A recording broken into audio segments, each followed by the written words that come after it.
अस्सलाम वालेकुम, मैं आपकी सिस्टर हिजाबी स्पीकर। जैसे कि मैंने 100 वीडियोस का चैलेंज लिया है and it's 12:37 first of all and I am recording this video. The reason I am saying this is because I understand importance of daily working. अब जैसे कि ये मेरा बिजनेस चैनल है तो इसलिए मैं इसको बता रही हूँ कि ना आज का काम आज करना कितना ज़रूरी होता है और आज ही का काम आज ख़त्म करें क्यों इम्पोर्टेंट है। Because I really wanted to say one thing.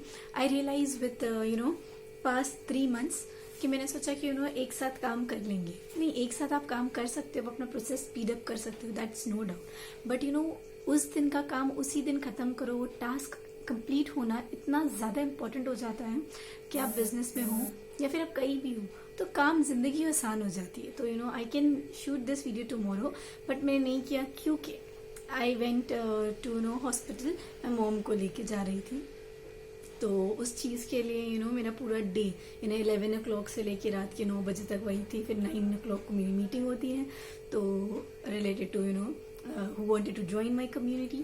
तो मैंने सोचा कि लेट्स डू इट। देन आने के बाद थोड़ा सा काम सफाई and then take caring of mom मालिश। बट देन आई रियलाइज कि आप अपना काम जिस दिन है उस दिन कंप्लीट करें, एटलीस्ट टास्क कंप्लीट करें तो आपके ऊपर ज्यादा प्रेशर नहीं होगा। The reason I am saying you this is because if you are into business you will understand importance of working daily. हर दिन वो जो काम खत्म होता है, टास्क होता है, फॉलोअप होता है, तो उससे जो छोटी छोटी चीजों से ओवरऑल आपके जो ईयर में फर्क होता है ना, वो कहते हैं ना yearly turnover, monthly, quarterly, then 6 month में जो फर्क पड़ता है आपके डिसीजन से, आपके वर्क से, पीपल से what it's more important in business या फिर इन एवरीथिंग लाइफ। दो चीज बहुत ज्यादा इंपॉर्टेंट होती है। सबसे पहले तो आपका जो डेली टास्क होता है, फर्स्ट उसको कंप्लीट करते हैं, that is the second that is the second thing which is more important कि टास्क होता है पर टास्क को कंप्लीट करें। कोई भी चीज शुरू की उसको अगर कंप्लीट नहीं किया तो रिजल्ट नहीं आएगा और जब रिजल्ट नहीं आता तो वो बहुत ज्यादा इफेक्ट होता है क्योंकि in the end of the day आपने कितनी मेहनत की उससे कई ज्यादा इंपॉर्टेंट है रिजल्ट क्या है।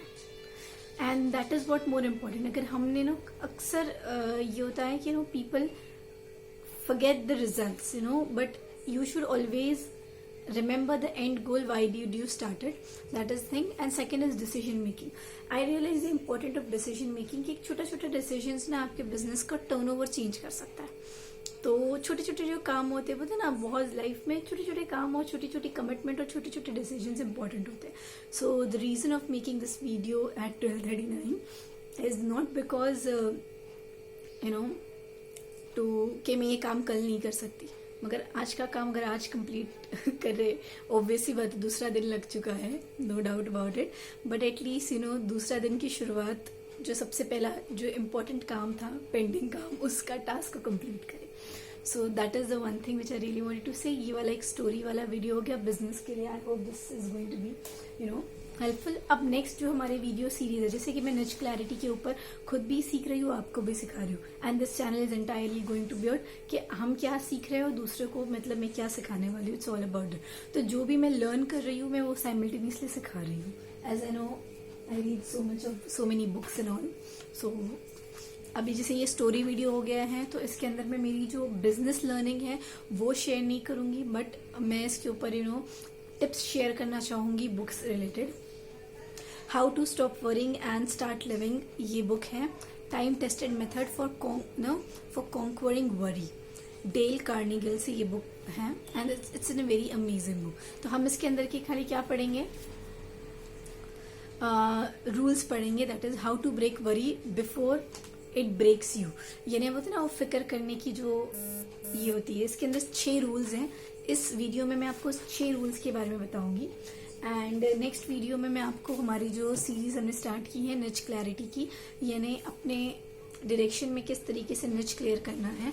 अगर आप एक न्यू है, स्टूडेंट है, या फिर आप कोई भी पर्सन है who really wanted to start doing something, यानी अगर आपको इंस्टाग्राम को बिजनेस के लिए यूज करना है तो आप कैसे यूज कर सकते हैं। Anybody, I am teaching that.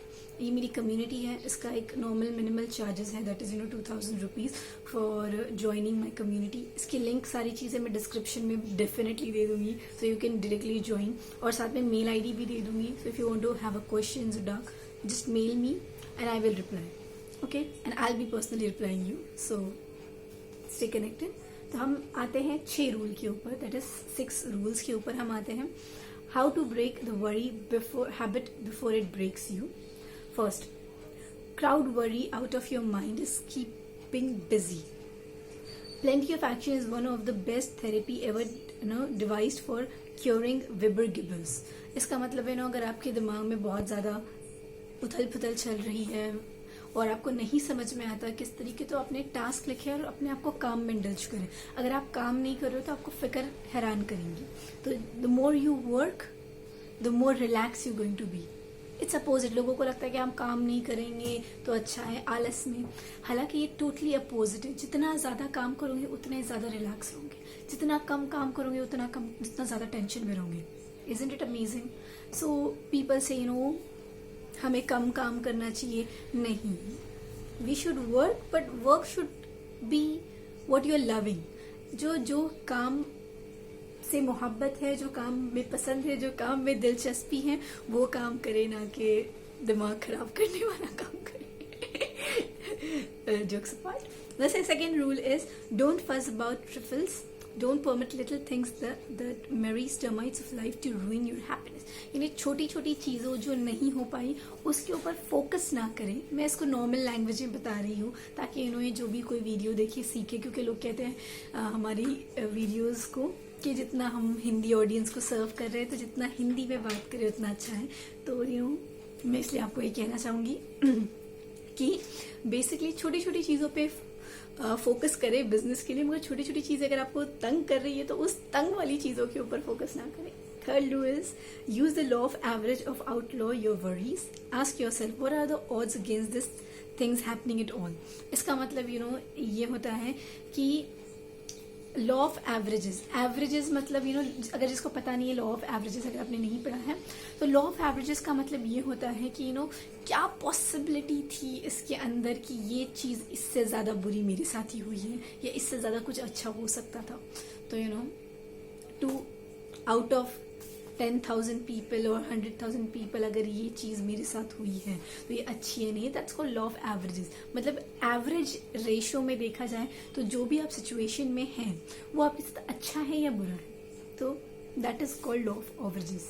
What are the odds against this. मतलब अगर ये सिचुएशन में हम एक्सपेक्ट कर रहे थे कि ये होना चाहिए, ये नहीं हुआ, तो क्या क्या अच्छी चीज़ हुई है और इससे ज़्यादा क्या बुरा हो सकता था.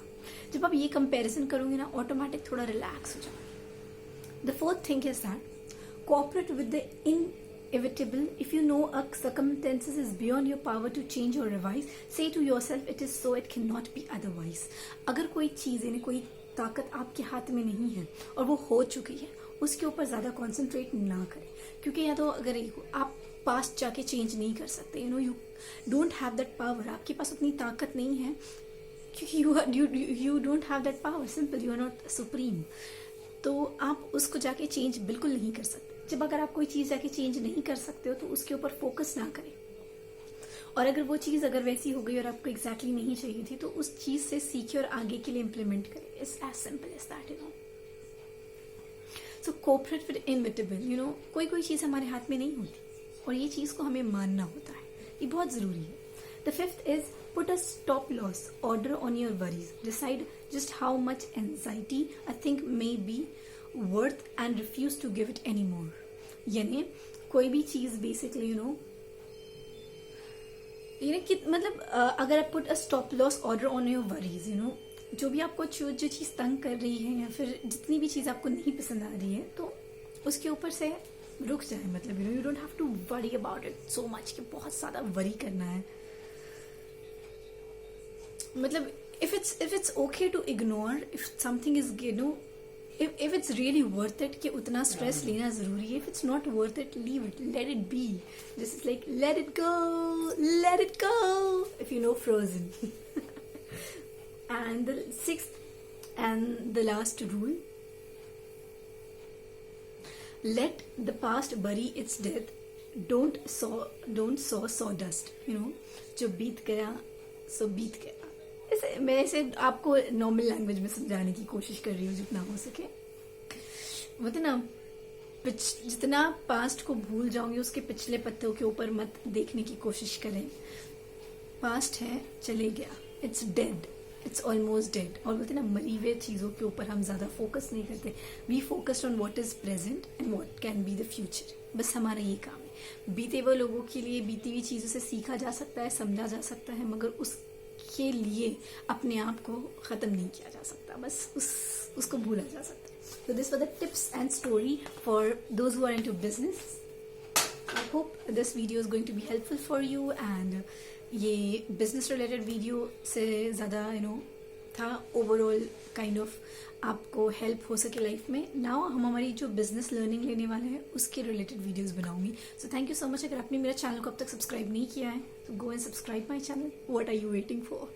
एंड शेयर दिस वीडियो अगर आपको ये वीडियो अच्छी लगी। Share business owners, business people और न्यू स्टार्टअप जो स्टार्टअप कर रहे हैं, क्योंकि ये वीडियोज उनके लिए बहुत बेनिफिट होंगी। Thank you so much.